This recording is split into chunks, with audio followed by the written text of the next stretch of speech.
आज के एपिसोड की शुरुआत होती है जब प्रार्थना अंश से माफी मांगती है। वो कहती है कि उसके मायके वालों को ससुराल वालों से बात करने का तरीका नहीं आता और अंश से कहती है कि उसे माफ कर दे। माही कहती है कि गौतम बिल्कुल सही टाइम पर आया है। गौतम जवाब देता है कि वो हमेशा सही वक्त पर ही एंट्री लेता है और प्रार्थना को बुके देता है। अंश गौतम से पूछता है कि क्या ये बुके उन दोनों के लिए है।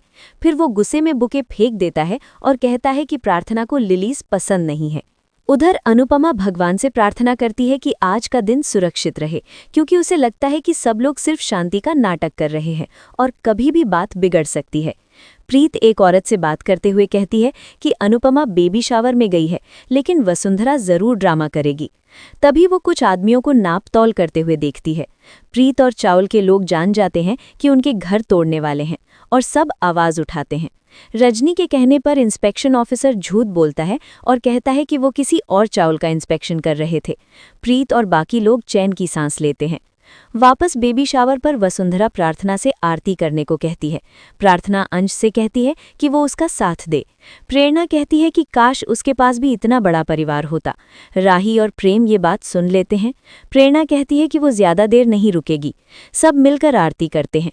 जब राही और प्रेम पूजा कर रहे होते हैं तब प्रेरणा बीच में आ जाती है।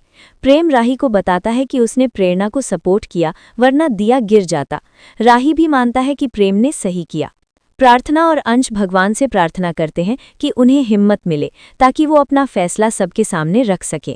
राजा और परी आरती करने का फैसला करते हैं। वसुंधरा उन्हें रोकने की कोशिश करती है, लेकिन पराग बीच में आ जाता है।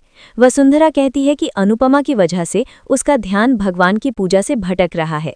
मिता परी से कहती है कि राजा से दूर रहे। साथ ही वो कहती है कि परी एक डिज़ाइनर है, इसलिए वो राजा की शादी का ड्रेस डिज़ाइन करने के लिए उसे हायर करेगी।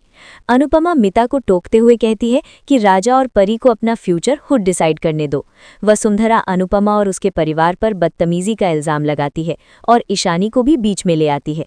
वो अनुपमा से पूछती है कि क्या उसे ज़रा भी शर्म नहीं आती।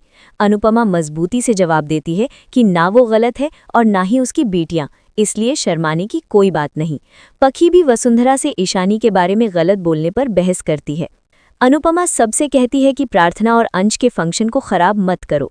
लीला हसमुख, परितोष और किंजल से कहती है कि कोठारी परिवार के यहाँ आकर भी वो लोग उनकी बेइज्जती करना नहीं छोड़ते।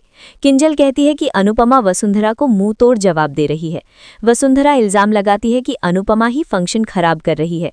पराग कहता है कि वसुंधरा भी कम जिम्मेदार नहीं है। वसुंधरा ऐलान करती है कि बेबी उनके पास ही रहेगा, इससे पहले कि अनुपमा प्रार्थना को मैनिपुलेट करे। वसुंधरा कहती है कि रिचुअल के दौरान गौतम प्रार्थना के साथ बैठेगा। अनुपमा गौतम को वार्निंग देती है कि प्रार्थना और अंश से दूर रहे। माही गौतम से कहती है कि घबराने की जरूरत नहीं, बेबी उनके पास ही आएगा। गौतम गुस्से में कहता है कि वो बेबी को छीन लेगा क्योंकि वो उसका है। कोठारी परिवार प्रार्थना का बेबी शावर का रिचुअल शुरू करता है। वसुंधरा राही से रिचुअल शुरू करने को कहती है। अनुपमा मंगलसूत्र या धागा बांधती है। वसुंधरा ताना मारती है कि अनुपमा के पास सोने के गहने नहीं हैं। अनुपमा जोरदार जवाब देती है। पराग वसुंधरा से कहता है कि भले ही अनुपमा के पास सोना ना हो, लेकिन उसके पास समझाने के लिए शब्द जरूर है।